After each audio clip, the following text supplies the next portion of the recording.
Welcome to today's episode of Vitals, where we're going to be talking about freezing. Even if you think you know what freezing is, chances are you'll pick something up from this video. First, we'll talk about what freezing is, then why to do it, how to set it up, maintain it, and counter an opposing freeze. We'll wrap up with some cool tricks you can use to get a leg up on the competition, and end with a recap of what we've covered to cement any gaps in your learning. So, what is a freeze? Many people like to overcomplicate this.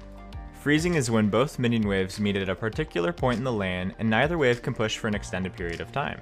There's a few situations in the game where this happens naturally, like when the first minion waves clash. To freeze means to do something to the wave in order to create the situation we just mentioned, where the wave isn't moving in one direction or another. Before we talk about how to freeze, let's talk about why you'd want to. I mean, what's the point of freezing anyway? Think visually about what a freeze does to a lane. Consider yourself on blue side. A wave being frozen anywhere in this area between the middle of the lane and your allied blue turret sets the situation up where two things happen. First, you're close to the safety of your turret. Second, your opponent has to extend past the middle of the lane to get to you and to the wave. With the state of the lane in mind, freezing can be used to set up many advantageous scenarios. For example, you can use a freeze to extend an existing lead.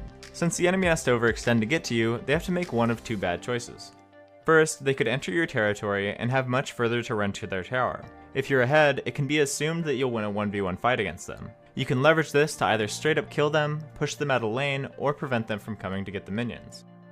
They could also decide to not overextend and instead do something else like get jungle camps, roam, or twiddle their thumbs at the turret. Whatever they decide to do, they're losing XP and gold from the minions dying to the freeze. If they end up leaving the lane, throw up your MIA ping and kick back. You've already done enough. On the other side of the coin, if you find yourself behind, you can use a freeze to mitigate your deficit. While your opponent has to overextend to get to you, you'll be close to your turret by nature. Think about what you would want to do if you were ahead. The answer would probably be to duel and punish your opponent. If you're freezing near your turret, your opponent can't really duel you, and you can decide to step up from the safety of your turret and be vulnerable. The benefit of this is that you can waste a ton of their time and slow down or even prevent a snowball from happening. The last key thing freezing does is shield you from their jungler. The reason is both psychological and strategic. If you've ever played jungle in solo queue, a high health laner next to their turret is probably one of the most unappetizing things to gank. Strategically speaking, if they do end up trying to gank you, utilizing the turret can give you a lot of 1v2 potential. There's a lot of really cool things you can do with freezing, but those were the core benefits. As you watch our dailies, you'll find even more intricate things that you can do. For now though, let's think about how to set up a freeze. At the start of the game, as the minions clash, there's 6 on each side. Each wave has the same damage, health, and same reinforcement distance from their spawn point.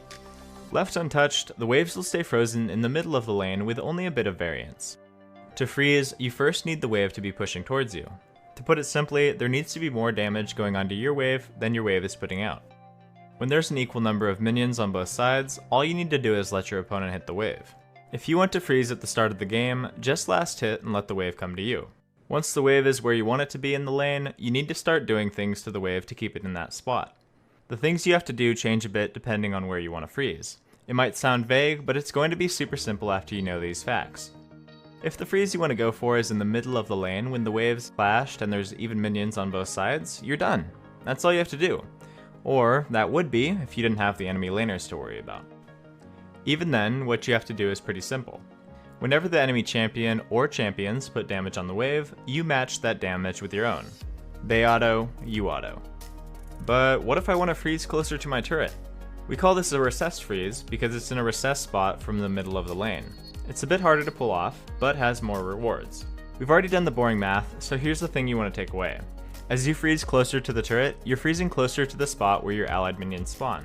Allied minions will then take less time to reinforce, while enemy minions will take longer.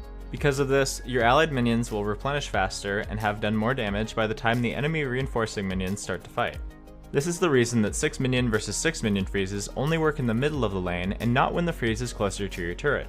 The amount of additional enemy minions you'll need to keep the wave frozen increases the closer you get to where your minions spawn.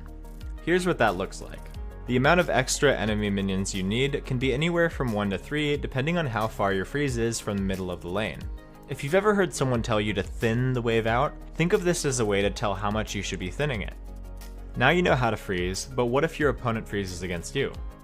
In all honesty, it's a really strong strategy, and as you climb the ladder, more players will use it against you.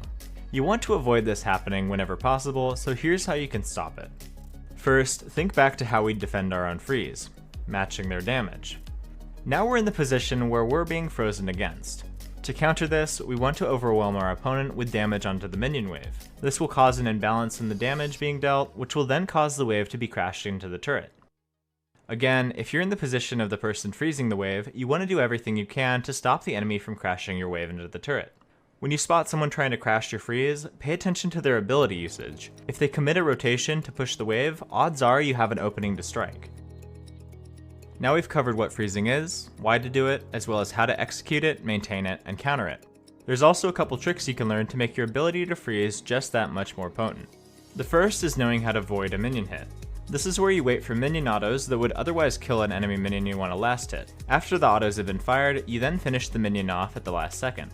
The point in doing this is that you've saved the next enemy minion from taking damage from those autos. This is even more important to do when there's even minions on both sides because you want to do as little damage to the enemy wave as possible. Sometimes the wave will get pushed to your freezing spot before your allied minions end up showing up. When this happens, you can stand at your freezing spot and press S.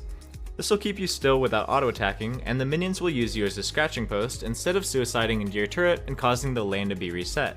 It's important to note that you'll take damage doing this, so you don't want to do this when you're either super low, being actively damaged and threatened by your opponent, or the wave is just really gigantic. That's about it. The core part of this video is now over, but stick around for the recap. You'll retain the concepts better, and it will be easier to replicate them in game. Freezing is where two waves meet and stay in the same spot over a long period of time. Freezing can be used to extend a lead, shore up a deficit, and defend you against ganks while putting your opponent in a dangerous position. Setting your freeze up is all about doing less minion damage than your opponent, having a smaller allied minion wave, and then balancing the damage after the wave is in the right spot. The further recessed your freeze is on the map, the more enemy minions you'll need to maintain it. Opposite to maintaining a freeze, countering a freeze is all about imbalancing the damage onto the wave with abilities and autos in order to crash it into the turret. You can make a leaner freeze work by avoiding projectiles by last hitting at the last second. You can also delay minions that have been pushed too quickly by body blocking with the S command. That's it for this one.